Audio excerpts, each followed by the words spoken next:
5 لوگوں کی نماز کبھی قبول نہیں، نماز ان کے منہ پر مار دی جاتی ہے۔ آخر وہ 5 لوگ کون سے ہیں؟ حضور اکرم صلی اللہ تعالی علیہ وسلم کا فرمان مبارک ضرور سنیں۔ بسم اللہ الرحمن الرحیم۔ السلام علیکم ورحمۃ اللہ وبرکاتہ۔ پیارے دوستو، کیا کبھی سوچا ہے کہ کیا واقعی تمہاری نماز وہی نماز ہے جسے اللہ پاک دیکھنا چاہتا ہے؟ کیا واقعی تمہاری پیشانی وہی سجدے کر رہی ہے جو عرش کے دروازے کھٹکھٹاتے ہیں؟ کیا تمہاری رکوع و سجود وہی رکوع و سجود ہیں جو فرشتوں کو تمہارے لیے استغفار کرنے پر مجبور کر دیتی ہے؟ یا کہیں ایسا تو نہیں کہ تمہاری نماز ایک بے جان رسم بن چکی ہے، ایک ایسا عمل جس میں نہ روح ہے، نہ خشوع، نہ وہ قرب، نہ وہ محبت، نہ وہ التجا، نہ وہ لرزش، نہ وہ خوف، نہ وہ امید؟ تم روز 5 بار اللہ تعالیٰ کے در پر آتے ہو، مگر کیا تمہاری نماز اس دروازے کو کھولتی بھی ہے؟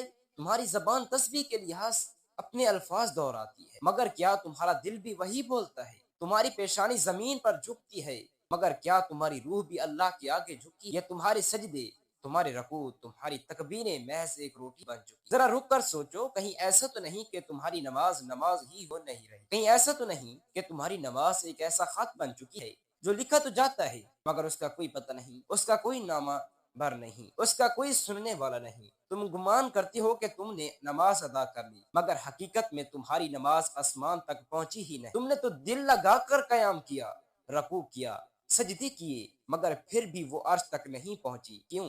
کہیں ایسا تو نہیں کہ تم ان 5 بدقسمت لوگوں میں شامل ہو جن کی نماز اللہ کے ہاں رد کر دی جاتی ہے؟ وہ لوگ جو سجدہ کرتے ہیں مگر زمین کے سوا کوئی اسے قبول کرنے والا نہیں تھا، وہ لوگ جو اللہ کے سامنے ہاتھ باندھتے ہیں مگر اللہ ان کی طرف نظر رحمت نہیں ڈالتا، وہ لوگ جو اللہ اکبر کہتے ہیں مگر ان کے دل میں اللہ کی کبریائی نہیں ہوتی، وہ لوگ جو قیام میں کھڑے ہوتے ہیں مگر ان کی روح مردہ ہوتی ہے، وہ لوگ جو سجدے میں گر کر قرب کا گمان کرتی ہیں مگر حقیقت میں وہ مزید دور ہو رہے ہو۔ ذرا سوچو، کیا تم ان میں شامل تو نہیں؟ تم نے کبھی غور کیا کہ تمہاری نماز ایک ایسا پرندہ ہے جو پرواز ہی نہیں کر سکتا، ایک ایسا دیا ہے جو روشنی نہیں دے سکتا، ایک ایسا چشمہ ہے جس میں پانی ہی نہیں؟ تم وضو کر کے کھڑے ہوتے ہو مگر تمہارے دل کامل وہی رہتا ہے، تم سجدے میں جاتے ہو مگر تمہاری پیشانی کے ساتھ ساتھ تمہارا نفس بھی وہی رہتا ہے، وہی تکبر، وہی ریاکاری، وہی بے دلی، وہی دنیا کی محبت، وہی لاپرواہی۔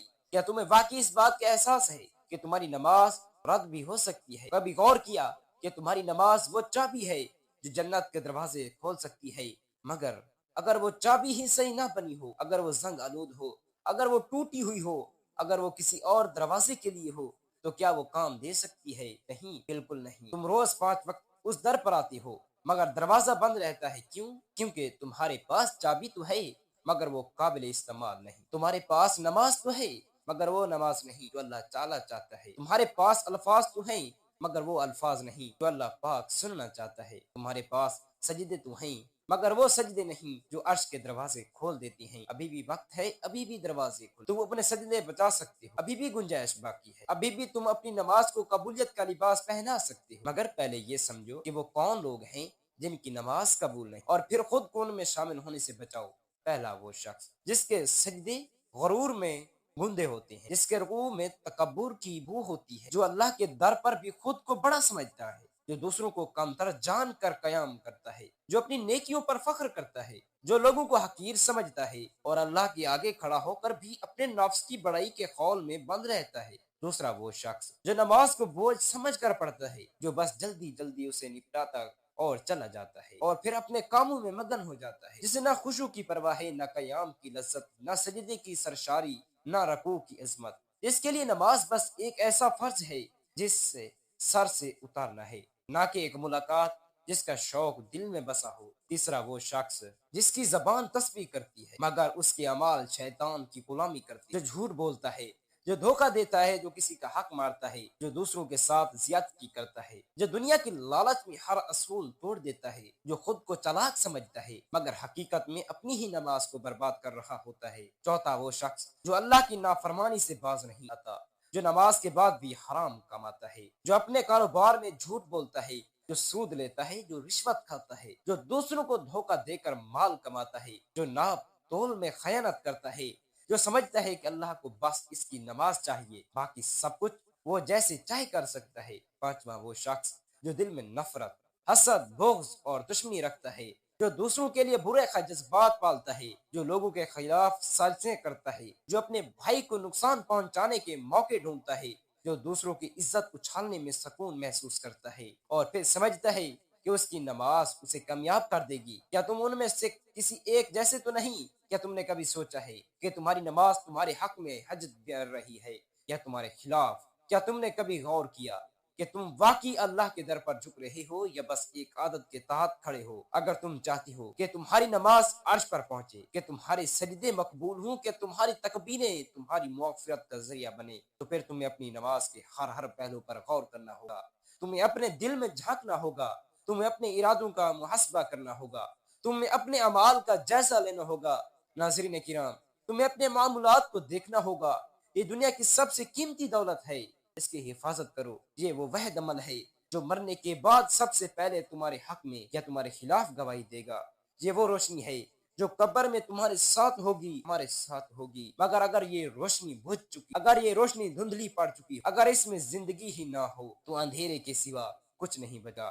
ابھی بھی وقت ہے، اپنے سجدے بچا لو، اپنے قیام میں روح ڈال لو، اپنی رکوع میں عاجزی پیدا کرو، اپنی نماز کو ایسا بنا لو کہ جب وہ آسمان کی طرف اٹھے تو فرشتے خوشی سے کہیں یہ وہ نماز ہے جو اللہ کی ہاں مقبول ہوگی۔ ورنہ اگر آج بھی تمہاری نماز ایک رسم ہی رہی تو کل کہیں ایسا نہ ہو کہ تمہارے اعمال تو تولے جائیں اور تمہارے سجدے ہی بے وزن نکلیں، تمہاری رکوع ہلکی ثابت ہوں، تمہارے تکبیریں رد کر دی جائیں۔ ابھی بھی وقت ہے، اپنے سجدوں کو برباد ہونے سے بچا لو۔ نماز محض ایک عبادت نہیں بلکہ اللہ پاک سے تعلق جوڑنے کا سب سے بہترین ذریعہ ہے۔ یہ وہ فریضہ ہے جو ہمیں دنیا اور آخرت میں کامیابی دلا سکتا ہے، لیکن افسوس کہ یہ بات یہ ہے کہ بہت سے لوگ نماز پڑھنے کے باوجود بھی اللہ کے قرب سے محروم رہتے ہیں، ان کی نمازیں آسمان تک نہیں پہنچتی۔ یہ ایک ایسا سوال ہے جس پر ہر مسلمان کو غور کرنا چاہیے۔ کیا واقعی وہ نماز پڑھ رہی ہیں جو اللہ ہم سے چاہتا ہے؟ کیا تمہاری نماز ہمیں وہ اخلاص، خشوع اور روحانیت موجود ہے جو اسے مقبول بناتی ہے؟ اگر نہیں، ہمیں اپنی نماز کو بہتر بنانے کی ضرورت ہے۔ ناظرین کرام،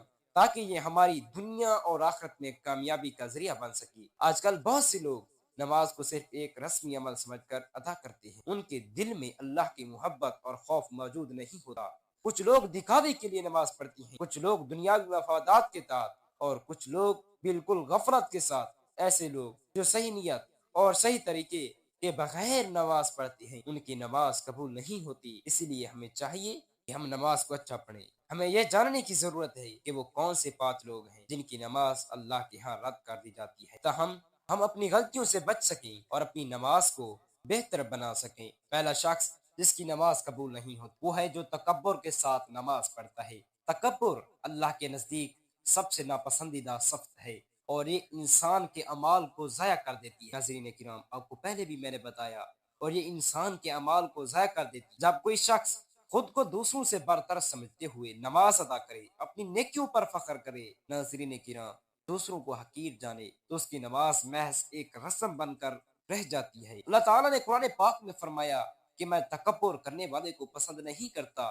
نماز عاجزی اور انکساری کا نام ہے، اگر اس میں تکبر آ جائے تو وہ بے اثر ہو جاتی ہے۔ دوسرا شخص وہ ہے جو سستی اور لاپرواہی کرتا ہے۔ ناظرین کرام، آج کل یہ بیماری ہم سب میں ہے۔ ناظرین کرام، کچھ لوگ نماز کو بوجھ سمجھتی ہیں، اسے آخری وقت پر پڑھتے ہیں یا بس رسمی طور پر ادا کر دیتے ہیں۔ ان کے دل میں نماز کی عظمت نہیں بلکہ وہ اسے ایک کام کی طرح نپٹاتے ہیں۔ قرآن پاک میں اللہ تعالیٰ ایسے لوگوں کے بارے میں فرماتے ہیں کہ ہلاکت ہے ان نمازیوں کے لیے جو اپنی نماز میں سستی کرتے ہیں اور دکھاوے کے لیے نماز پڑھتی ہیں۔ اگر نماز میں دل نہ لگے، اللہ کی یاد نہ ہو، تو وہ محض جسمانی حرکتیں بن کر رہ جاتی۔ تیسرا شخص وہ ہے جو حقوق العباد کو نظر انداز کرتا ہے۔ ناظرین کرام، ایک مسلمان کی عبادات صرف اللہ کے حقوق ادا کرنے تک محدود نہیں بلکہ بندوں کے حقوق بھی اتنے ہی اہم ہیں۔ اگر کوئی شخص نماز پڑھتا ہے، اللہ اس کے معاملات کو دیکھتا ہے، لیکن اس کے معاملات میں دھوکہ، فریب، ظلم یا زیادتی شامل ہے، تو اس کی نماز قبول نہیں ہوتی، نماز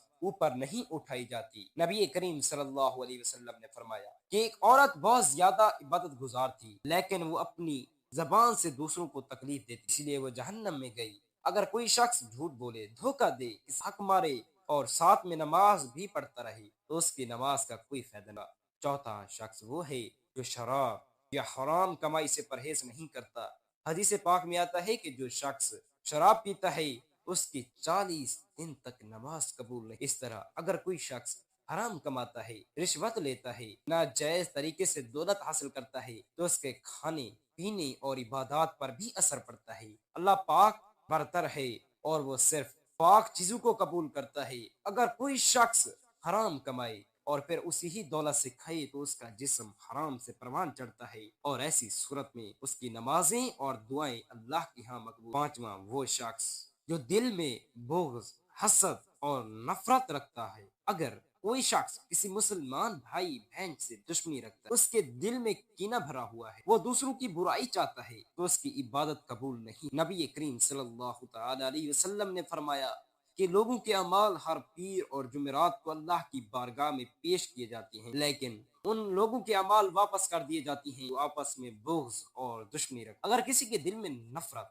حسد یا کسی کے لیے برائی ہو تو اس کی نماز بھی بے اثر ہو جاتی ہے۔ یہ تمام باتیں ہمیں سوچنے پر مجبور کرتی ہیں کہ ہم اپنی نماز کو کیسے بہتر بنا سکتے ہیں۔ محض نماز ادا کرنا کافی نہیں، بلکہ اس کے ادا، شرائط اور تقاضے پورے کرنا بھی ضروری ہے۔ اگر نماز میں اخلاص، خشوع و خضوع نہ ہو، اگر ہم اپنے اخلاق اور معاملات کو درست نہ کریں تو ہماری عبادات بے معنی ہو جاتی ہے۔ اس لیے ضروری ہے کہ ہم اپنی نیتوں کو درست کریں، اپنے دلوں کو حسد، بغض اور تکبر سے پاک کریں، حقوق العباد کا خیال رکھیں اور نماز کو بوجھ نہیں بلکہ اللہ پاک کی ایک نعمت سمجھ کر عطا کریں۔ اللہ پاک ہمیں صحیح طرح سے نماز پڑھنے کی توفیق عطا۔ آمین بجاہ النبی الامین صلی اللہ تعالی علیہ وسلم۔